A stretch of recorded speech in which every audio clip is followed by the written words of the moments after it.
Alright, so I just posted up some of the screenshots between me and Maddie Boa. There's a lot of them. It shows that she was trying to recover. It shows that I was trying to be patient despite the fact that I was being assaulted by that point. It shows that she was busted for methamphetamines and that that's the reason that she couldn't go to Virginia. There's a lot of stuff like that between me, her, Natalie, and Alicia. A lot of it. Also, there's that Kara Johnson lady.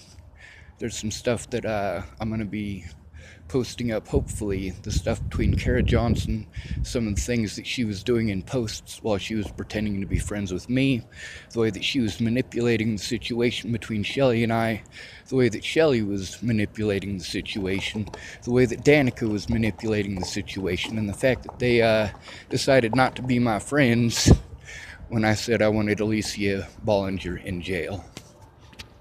So there's a lot going on here. There's a lot of things that were immoral and wrong. Obviously, Danica and Shelly, seeing how the police interacted with me and how Ted was allowed to get away with his shenanigans in the courtroom, yeah, if I was them, I probably would have done the same thing. I probably would have turned my back on me. No, I wouldn't. I'd still stick up and do the right thing because it's the right thing to do. The real question is, was Shelly messing with my head or no? It doesn't really matter because the outcome is the same.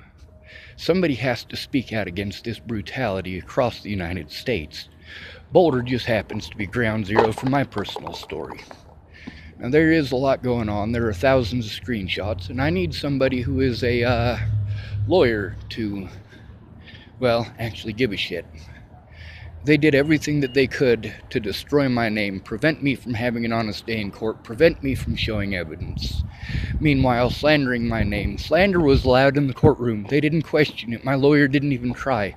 Matter of fact, I was lucky because I had 5 minutes to try to look at some of the paperwork because she left it on the counter.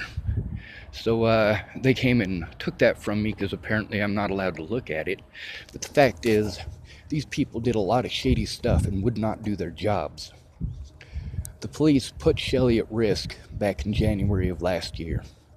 A lot of my friends and family have done a lot of really messed up stuff because they're afraid. The things with Candace Dale, the things with Karamia, some of the groups that they were in. Yeah, as soon as Candace was intimidated by Officer Michael Beard, everything went out the window and she turned against me immediately. That's the point where everything really went to hell. After that, I had to do everything that I could to try to keep myself safe in a very hectic environment. Now, don't get me wrong, what the Boulder police did, they did to try to shut down my voice and prevent me from showing their wrongdoing for years of reporting. Somebody has to do the right thing because it's the right thing to do. And it sucks that it has to be me because at the very beginning I didn't have any of these technical abilities. I couldn't take screenshots. I didn't know how to make videos. I mean, I could on YouTube or on Facebook, but on YouTube I had to rely on others. Now, the fact that so many people took part in this and so many people that I got rid of in October for good reason, I had to depend on these people and trust them knowing that they weren't trustworthy. People like, like Amanda Engeline, Lana Engeline, Jerry Sparks, her son Tyler Frericks, Jennifer Frericks, Candace Dale, or Bondurant.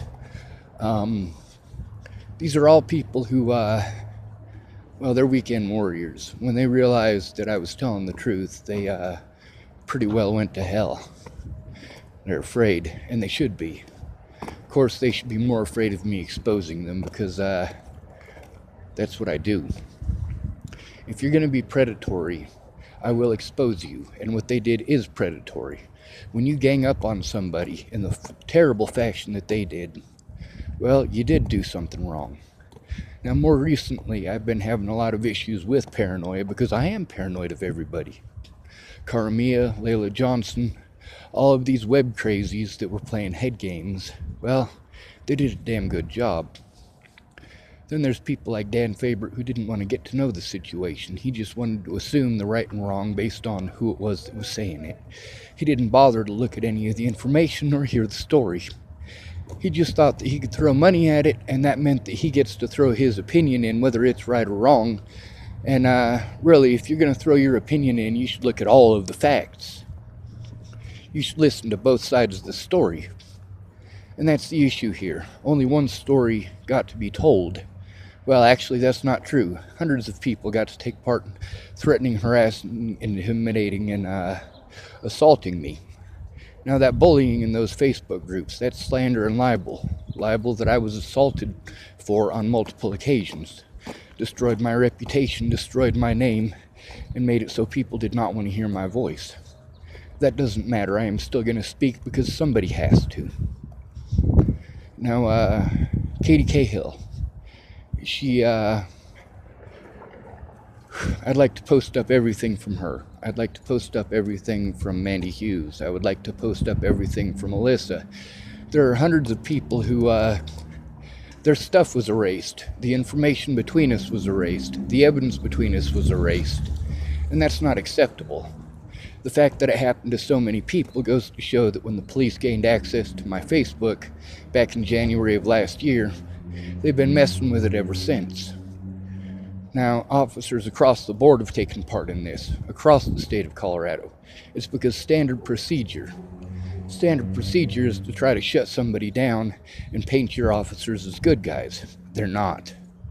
Those officers that killed that young man in Boulder, Colorado, were teasing him. They weren't just teasing him, they teased a lot of people. They try to basically threaten, harass, and intimidate you into making some sort of movement, any sort of movement that they can try to construe as, or try to paint to the public as you trying to do something wrong. Well, screw that. These officers belong in prison. Shelley belongs in prison. Danica Garner belongs in prison. Now, were they victims of these web crazies like I am? Maybe they are. But that doesn't detract from the fact that they had every opportunity to do the right thing and chose not to. When people knew that I didn't kill Natalie, they should have made that as a statement on the news. Now, those officers, Jai Rogers and Detective Peterson and their captain or sergeant, well, they had plenty of opportunity in between when they found out and realized that I didn't kill Natalie and when they caught Joseph Michael Lopez. At some point in time, for my safety and for the safety of the public, they should have come out with that in one of those press conferences. And there were multiple press conferences between there. Yeah, I'm not going to stop speaking out. I still don't have a place to do this, a place to organize it, and I still have bags and bags and bags of evidence. Even with all the evidence that was lost or stolen, there are still bags and bags and bags of evidence. So, I need help to get all of this information out. I helped out people who were on drugs, and you really are doing something risky when you do so, because if they get afraid that you're going to expose them for their drug use, they will do some very, very naughty things. Like Maddie Boa, Natalie Bollinger, and Alicia Bollinger.